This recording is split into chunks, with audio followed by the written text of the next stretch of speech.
Você já parou para pensar qual é a verdadeira função do orgasmo? Para além do prazer momentâneo e da reprodução, existiria um propósito mais profundo, uma função para a nossa saúde física e mental? E se eu te dissesse que a incapacidade de vivenciar plenamente essa experiência poderia ser a raiz das nossas neuroses, das nossas ansiedades e até mesmo de problemas sociais como o fascismo? Essa pergunta, qual a função do orgasmo, que pode parecer ousada nos dias de hoje, foi o ponto de partida de um homem que ousou desafiar os pilares da psicanálise, da medicina e da própria sociedade. Esse homem foi William Reich. Para muitos, Reich é um gênio visionário, um profeta que antecipou a revolução sexual e as terapias corporais em décadas. Para outros, Reich é um charlatão perigoso, um homem que se perdeu nas próprias teorias e acabou sendo consumido por elas. De discípulo brilhante de Sigmund Freud, virou pária da comunidade científica. A vida de Reich foi uma montanha russa de brilhantismo, perseguição e tragédia. E no centro da sua obra, pulsando como uma energia que até hoje gera debates acalorados, está um livro publicado em 1927, uma obra que se tornaria a base de todo o pensamento do Reich e que influencia até hoje o nosso pensamento. Esse livro é o livro A Função do Orgasmo. Ele não é apenas um livro sobre sexo, ele é um manifesto, uma tentativa audaciosa de conectar a energia sexual à saúde emocional, de entender como a repressão imposta pela sociedade moderna nos adoece e como a liberação dessa energia, que pode ser chamada de sexual, poderia, segundo Reich, não apenas curar o indivíduo, mas também transformar o mundo. Nesse vídeo, nós vamos desvendar as teorias apresentadas em A Função do Orgasmo e entender o que ele quis dizer com conceitos como potência orgástica e couraça muscular.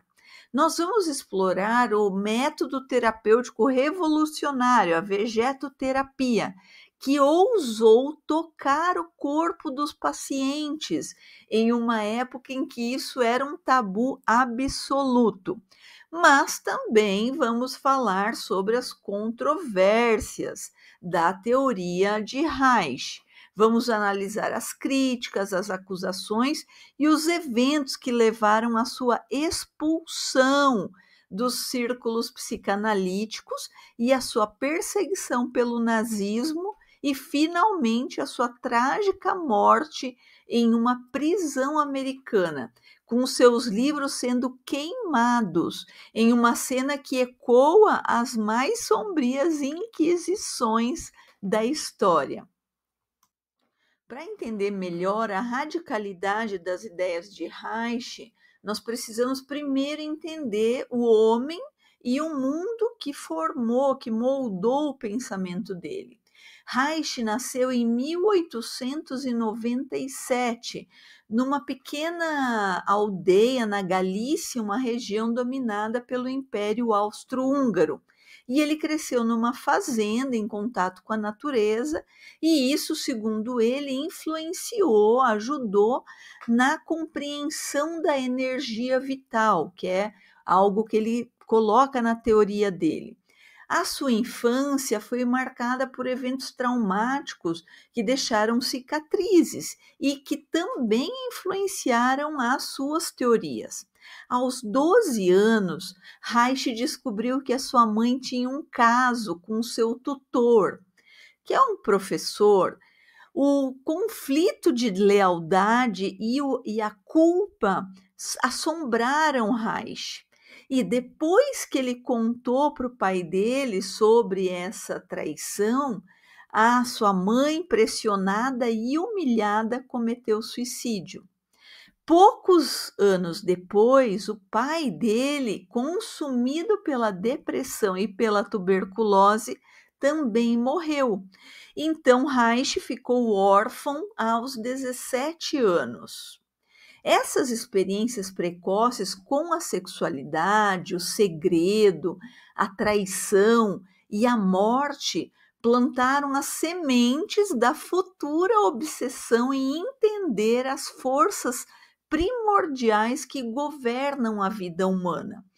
Após servir o exército austríaco durante a Primeira Guerra Mundial, essa experiência de brutalidade e de visão do sofrimento em massa fez com que Reich ingressasse na Faculdade de Medicina da Universidade de Viena em 1918. E Viena, nessa época, era o epicentro de uma revolução intelectual. E no coração dessa revolução intelectual estava Sigmund Freud. Reich, então, na sua juventude, como estudante, ficou fascinado pelas teorias psicanalíticas, o que até hoje nós ficamos. Ele via na psicanálise uma ferramenta poderosa para aliviar o sofrimento humano. Com sua energia e o brilhantismo, ele rapidamente se destacou. E aos 23 anos, antes mesmo de se formar médico, ele já era membro da Sociedade Psicanalítica de Viena, o círculo íntimo de Freud. Nos anos 1920, Reich era considerado uma das maiores promessas da psicanálise. Ele se tornou diretor adjunto do ambulatório de Viena, que era a clínica de Freud, e começou a desenvolver as suas ideias, focando na técnica terapêutica e naquilo que ele chamava de economia sexual. Então, foi nesse período de intensa atividade clínica e teórica que ele começou a gestar a obra que definiu o seu destino, que é a que a gente está discutindo hoje. Em 1926, no aniversário de 70 anos de Freud, Reich presenteou Freud com um manuscrito desse livro, A Função do Orgasmo. A reação do Freud foi um pouco desapontadora. Freud, segundo o que se conta, disse: tão grosso assim? E esse comentário foi interpretado por Reich como uma rejeição. Freud, embora reconhecesse o valor do trabalho, via a questão da neurose como algo muito mais complexo. Para ele, não havia uma única causa, uma única cura, mas para Reich a resposta estava cada vez mais clara e ela residia na capacidade do indivíduo de se entregar completamente à experiência do orgasmo. O rompimento entre Freud e Reich, embora não tenha sido imediato, era inevitável por conta desse pensamento conflitante. Para entender a urgência por trás das teorias de Reich, é importante olhar o contexto social da época. Nessa fase, a Europa estava entre guerras e havia muitas contradições. Por um lado, a moralidade vitoriana repressora ainda ditava as regras de comportamento, principalmente no que diz respeito à sexualidade. O sexo era visto como sujo, um mal necessário para a procriação, e a masturbação era considerada uma perversão. Por outro lado, as forças políticas estavam em ascensão na Alemanha. O partido nazista ganhava força pregando uma ideologia de pureza racial e controle autoritário. Reich era judeu e politicamente engajado com o marxismo e via uma conexão direta entre a repressão da energia vital e sexual das massas e a sua adesão aos movimentos autoritários. Ele acreditava que uma sociedade que nega o prazer e que ensina os seus filhos a terem vergonha dos seus corpos e desejos estaria criando um terreno perfeito para o fascismo. A neurose individual para Reich era o espelho da neurose social, e a cura para ambas passava necessariamente pela liberação da energia sexual. Era uma ideia radical e perigosa e, para a época, absolutamente escandalosa. E ela estava ali detalhada no livro A Função do Orgasmo, em 1927. Para entender, nós precisamos avaliar os 3 pilares fundamentais da teoria de Reich: o conceito da potência orgástica, a teoria da energia sexual e a ideia de couraça muscular e de caráter.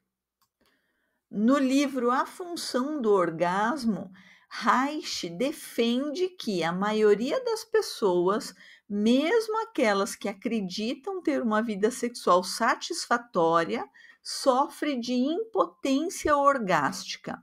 Ele considera uma diferença entre ereção e ejaculação nos homens e orgasmo nas mulheres com potência orgástica. Para ele, potência orgástica é a capacidade de se entregar completamente ao fluxo da energia biológica, livre de qualquer inibição. Então, a potência orgástica é a capacidade de descarregar toda a energia sexual acumulada em um reflexo involuntário que envolve todo o corpo, resultando em convulsões prazerosas e uma profunda sensação de relaxamento e gratificação.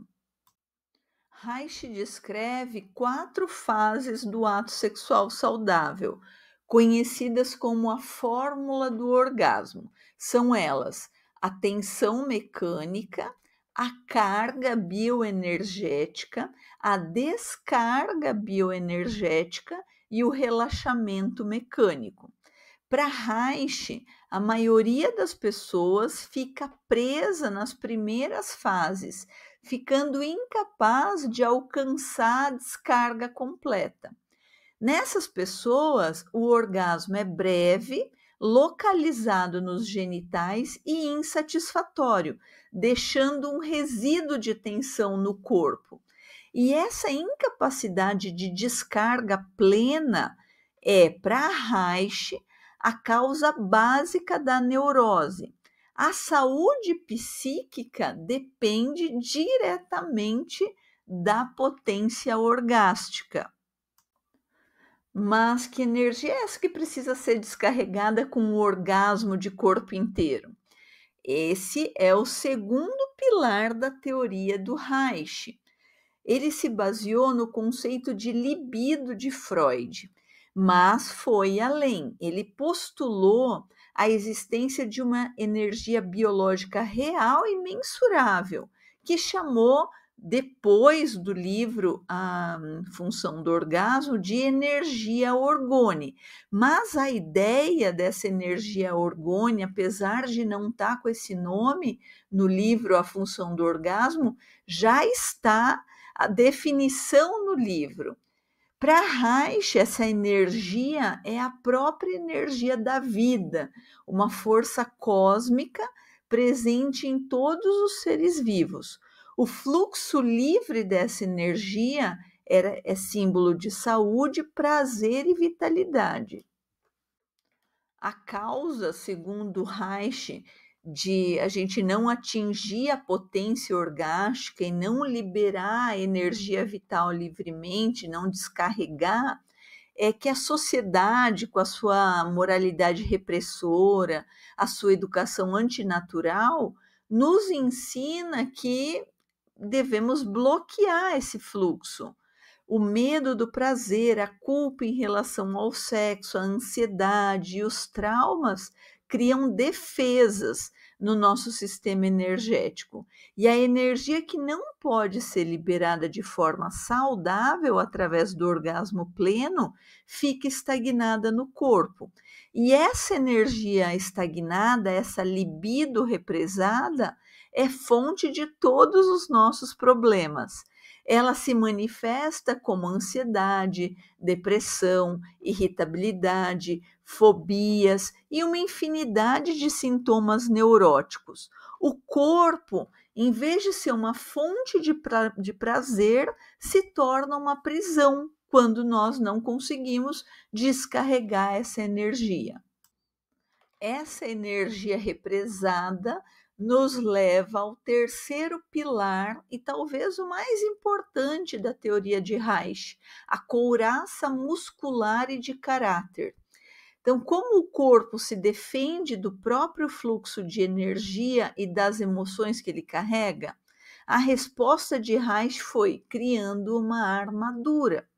Ele observou nos seus pacientes que as repressões emocionais não eram apenas processos mentais, elas tinham uma correspondência física direta.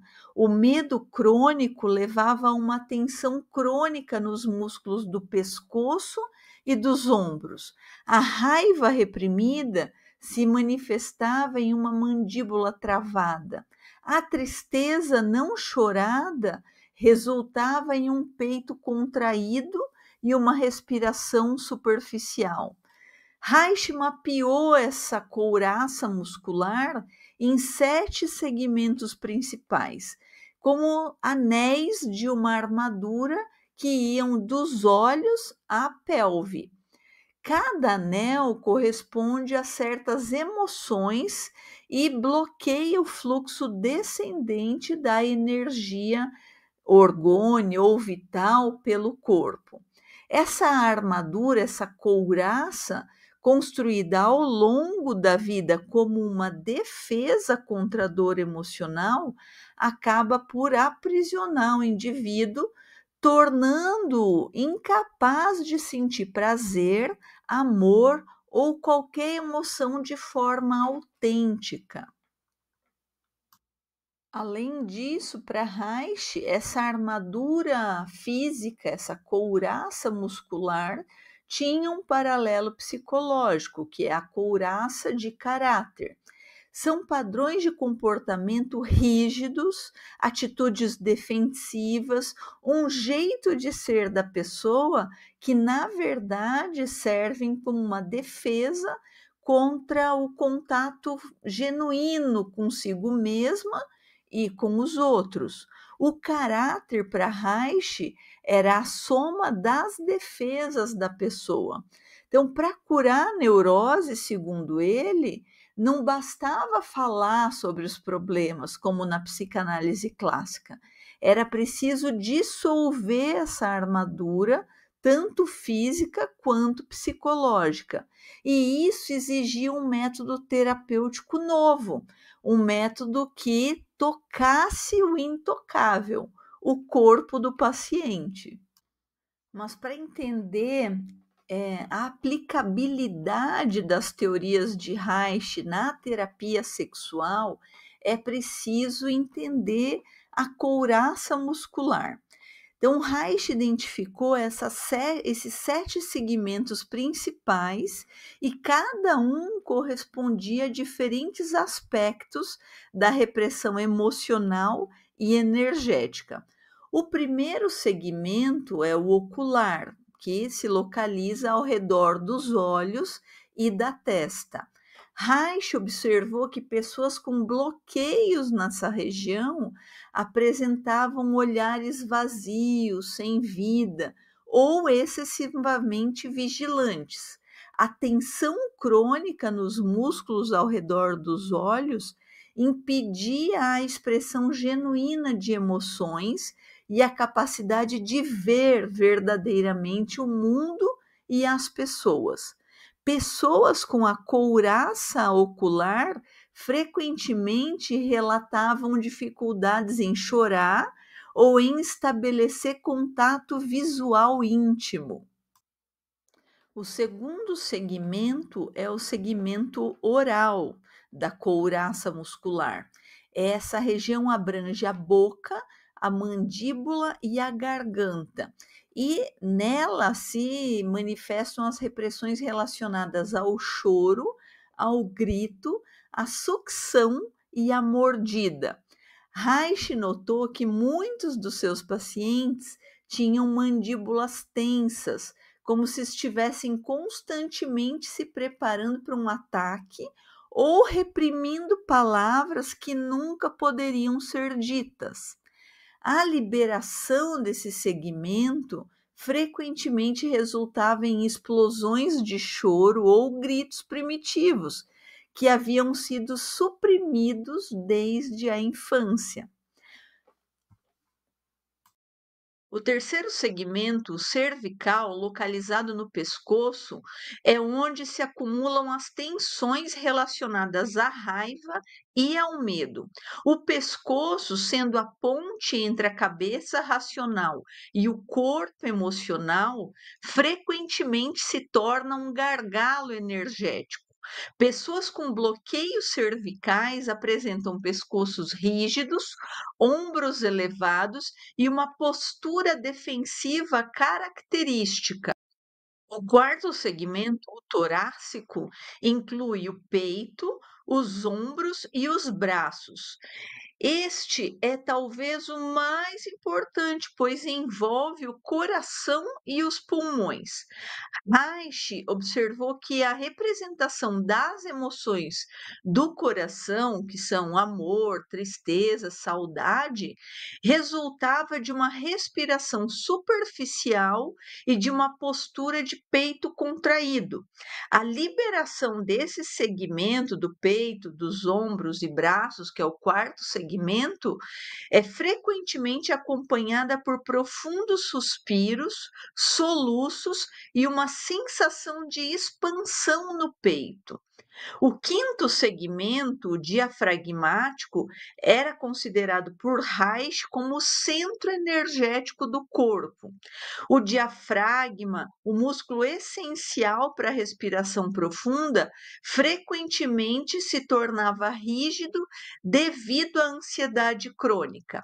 Pacientes com bloqueios diafragmáticos apresentavam respiração curta e superficial, incapacidade de relaxar profundamente e uma sensação constante de tensão no estômago.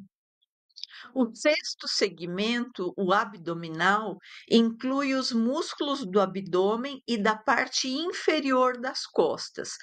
Aqui se manifestam as tensões relacionadas ao controle, à raiva reprimida e ao medo de perder o controle.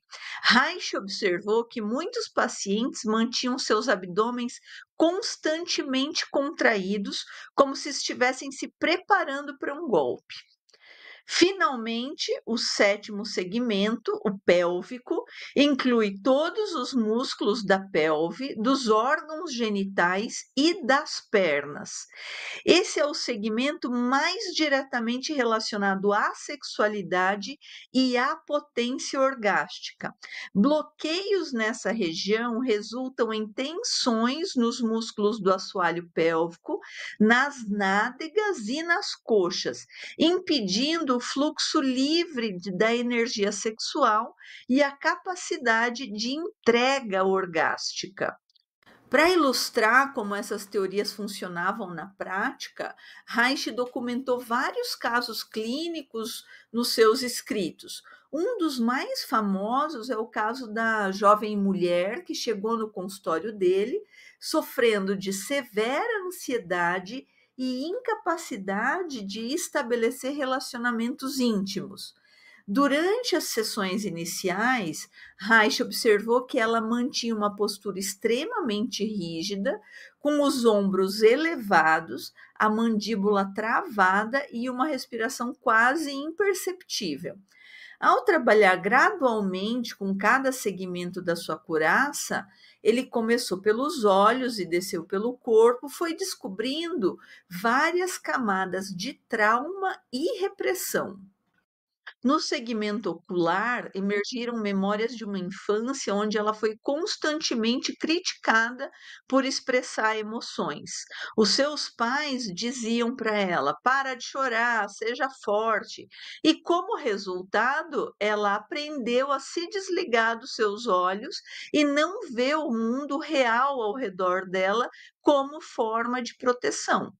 Ao trabalhar no segmento oral, ela começou a acessar uma raiva que havia sido reprimida por anos. Reich a encorajou a morder uma toalha, a gritar e a expressar fisicamente essa raiva. Inicialmente ela ficou resistente, mas gradualmente foi se permitindo expressar essas emoções, essa raiva primitiva, experimentando um alívio que não sentia há anos. O trabalho no segmento torácico revelou uma profunda tristeza relacionada à morte prematura da sua mãe. Ela havia fechado o coração como forma de não sentir a dor da perda. À medida que a sua respiração se aprofundava e o seu peito se expandia, ela foi capaz de chorar pela primeira vez em anos, liberando uma dor que havia sido somatizada em forma de ansiedade. Finalmente, o trabalho no segmento pélvico revelou uma profunda vergonha em relação à sua sexualidade, resultando de uma educação extremamente repressiva. À medida que as tensões nessa região se dissolviam, ela relatou uma capacidade crescente de sentir prazer e de se conectar intimamente com seus parceiros. Com base nas suas teorias sobre a potência orgástica e a couraça muscular, Reich desenvolveu uma forma nova de terapia, que representou um rompimento radical com a psicanálise da sua época. Ele chamou essa terapia de vegetoterapia, porque visava restaurar o funcionamento saudável do sistema nervoso vegetativo, o sistema que regula as nossas funções involuntárias, como a respiração, os batimentos cardíacos e o reflexo do orgasmo. O primeiro e mais chocante passo de Reich foi abandonar a neutralidade sagrada do terapeuta psicanalítico e desceu da cadeira de trás do divã e começou a intervir diretamente no corpo dos seus pacientes. A vegetoterapia começava o trabalho invariavelmente pela respiração. Reich observou que as pessoas neuróticas não respiravam adequadamente. Sua respiração era curta, superficial e presa no peito. Segundo ele, era uma forma de suprimir a ansiedade e outras emoções. Ele pedia para os seus pacientes que ficassem deitados com roupas íntimas e que respirassem profundamente usando o diafragma. Ao mesmo tempo, ele aplicava pressão em diferentes segmentos da couraça, começando pelos olhos e pela mandíbula e descendo pelo corpo. O objetivo era liberar as emoções presas em cada segmento. Reich também encorajava os seus pacientes a fazerem sons, a gritarem, a chutarem, a expressarem fisicamente as emoções que surgiam. Ele chegou a usar um reflexo de vômito induzido para liberar as tensões na garganta.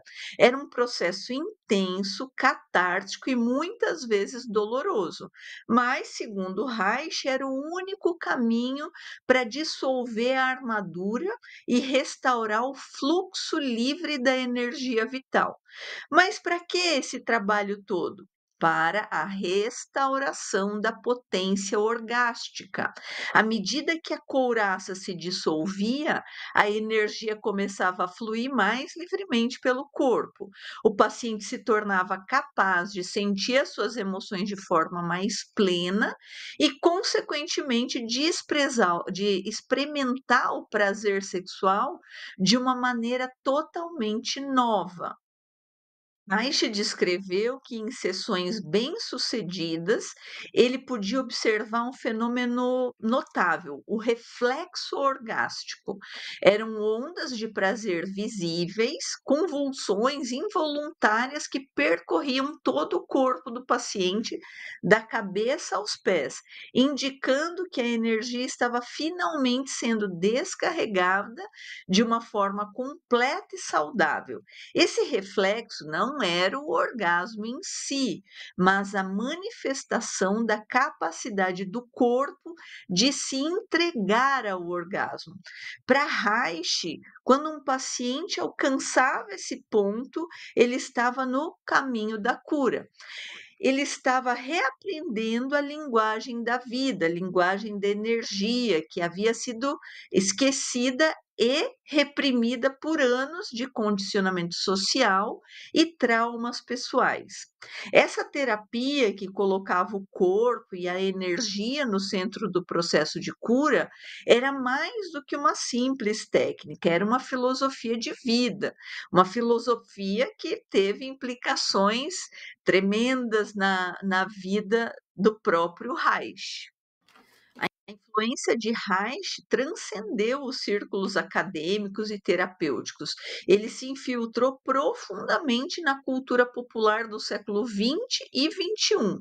Músicos, escritores, cineastas e artistas encontraram nas ideias de Reich uma fonte de inspiração e provocação. Mas o que a neurociência moderna tem a dizer sobre as teorias de Reich?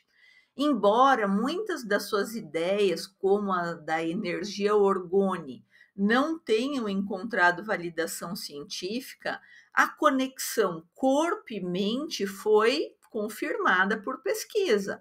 A teoria polivagal de Stephen Porges, por exemplo, demonstra como o sistema nervoso autônomo regula nossas respostas ao estresse e nossa capacidade de conexão social. O nervo vago, que Reich intuitivamente identificou como importantíssimo para a saúde emocional, é agora reconhecido como fundamental para a nossa capacidade de regulação emocional e conexão interpessoal. Pesquisas sobre trauma, especialmente o trabalho de Bessel van der Kolk, confirmam que o corpo guarda as marcas, ou seja, experiências traumáticas são armazenadas não apenas na memória, mas também no sistema nervoso e na musculatura. Isso valida diretamente a observação que Reich fez sobre as emoções reprimidas se manifestarem como tensões corporais crônicas.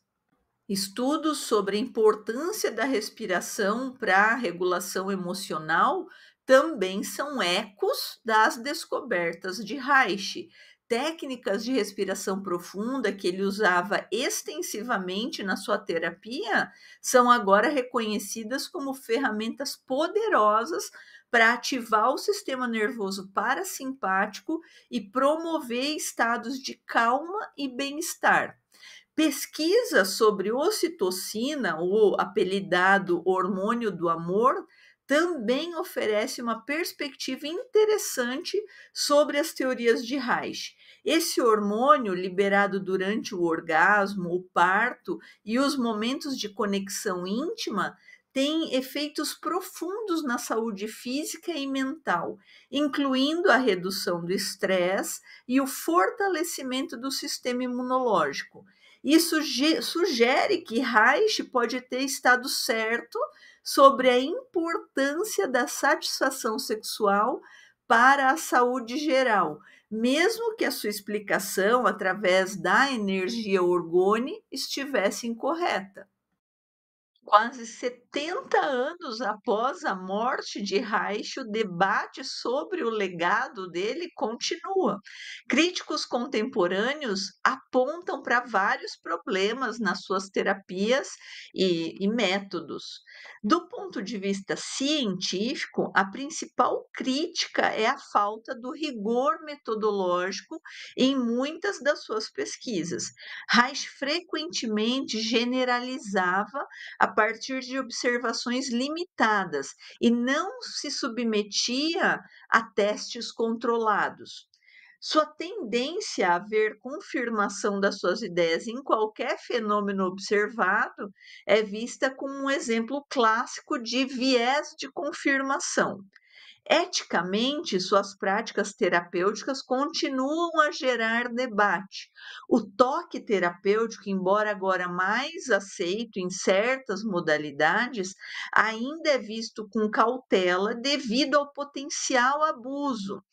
Críticos argumentam que Reich não estabeleceu limites claros o suficiente em sua prática, criando situações ambíguas que poderiam ser exploradas por terapeutas menos escrupulosos. Politicamente, as teorias de Reich sobre conexão entre repressão sexual e fascismo são vistas por alguns críticos como simplistas demais. Os críticos argumentam que ele subestimou fatores econômicos, históricos e culturais na ascensão de movimentos autoritários, focando excessivamente na sexualidade como explicação. No entanto, os defensores de Reich argumentam que muitas dessas críticas ignoram o contexto histórico do seu trabalho e as limitações científicas da época. Eles apontam para a validação subsequente de muitas das suas intuições e para a influência duradoura das suas ideias em campos como psicoterapia corporal, sexologia e estudos sobre trauma. O debate continua e talvez seja essa a maior contribuição do Reich. Ele nos forçou a fazer perguntas difíceis sobre a natureza humana, perguntas que continuamos tentando responder até hoje. Em nossa era de ansiedade epidêmica, depressão generalizada e desconexão digital, as ideias de Reich sobre a importância da conexão corpo e mente ganham relevância renovada. Nós passamos horas sentados em frente a telas, desconectados dos nossos corpos e de nossas sensações físicas. Nossa respiração se tornou superficial, nossos ombros se contraem, nossa postura tem se deteriorado. Desenvolvemos o que poderíamos chamar de couraça digital, uma nova forma de armadura muscular adaptada aos tempos modernos. A epidemia de ansiedade que assola especialmente os jovens pode ser vista através de lentes reikianas como uma manifestação da energia vital bloqueada. A incapacidade de muitos jovens de relaxar, de estar presentes em seus corpos e de sentir prazer genuíno ecoa as observações de Reich sobre os efeitos da repressão energética. Muitas das soluções que emergem da psicologia contemporânea, como mindfulness, terapias somáticas, práticas de respiração, yoga terapêutico, são essencialmente variações dos métodos que Reich inventou. A crescente aceitação da importância do corpo na saúde mental representa uma validação tardia das intuições fundamentais das teorias de Reich. Paradoxalmente, embora vivamos em uma era de aparente liberação sexual, com acesso fácil à pornografia, aplicativos de relacionamento e uma maior abertura para discutir sexualidade, muitos dos problemas que Reich identificou persistem de formas novas e complexas. A revolução sexual que Reich antecipou aconteceu, mas não necessariamente da forma que ele imaginou. Temos mais liberdade sexual em termos de comportamento, mas será que temos mais potência orgástica? Será que a nossa capacidade de intimidade genuína, de conexão profunda, de prazer autêntico aumentou? Pesquisas contemporâneas sugerem que, apesar da liberação comportamental, muitas pessoas ainda lutam com questões que Reich identificou: incapacidade de se entregar completamente ao prazer, ansiedade sexual, desconexão entre sexo e emoção e dificuldade de intimidade. Pornografia, onipresente na nossa cultura, pode ser vista como uma nova forma de repressão sexual. Ela oferece uma simulação do prazer que, na verdade, nos desconecta da nossa própria capacidade de sentir. É uma forma de descarga que não resulta na satisfação profunda que Reich descreveu como característica da potência orgástica. Os aplicativos de relacionamento, embora ofereçam mais opções, frequentemente reduzem o encontro humano a uma transação superficial, impedindo o tipo de conexão profunda que Reich via como essencial para a saúde sexual e emocional. Mas a pergunta que não cala é: como você se relaciona com o seu próprio corpo? Você consegue respirar profundamente, relaxar completamente, sentir prazer sem culpa? Ou carrega tensões crônicas, ansiedades persistentes, uma sensação de estar desconectada de si mesma? Em seus relacionamentos, você consegue se entregar verdadeiramente, ser vulnerável, experimentar intimidade genuína, ou se protege atrás de defesas, de uma couraça de caráter que mantém segura, mas também isolada?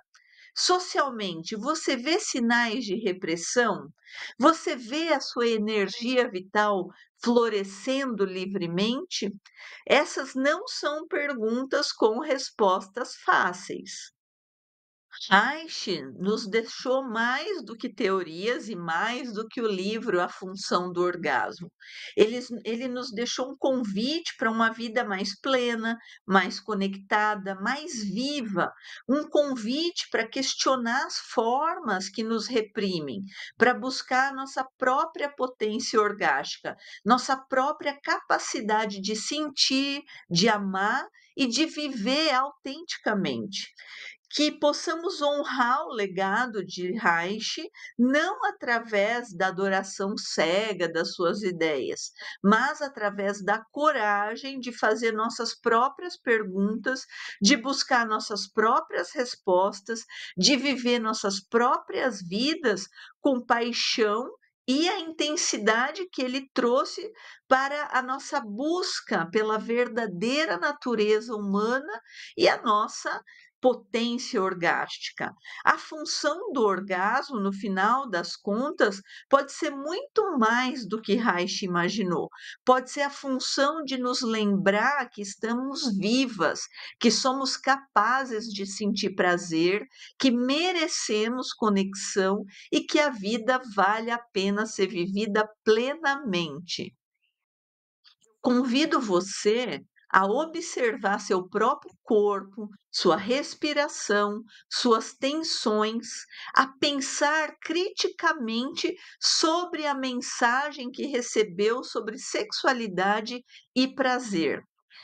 Muito obrigada por você me acompanhar nessa jornada. Não esqueça de compartilhar suas próprias reflexões nos comentários.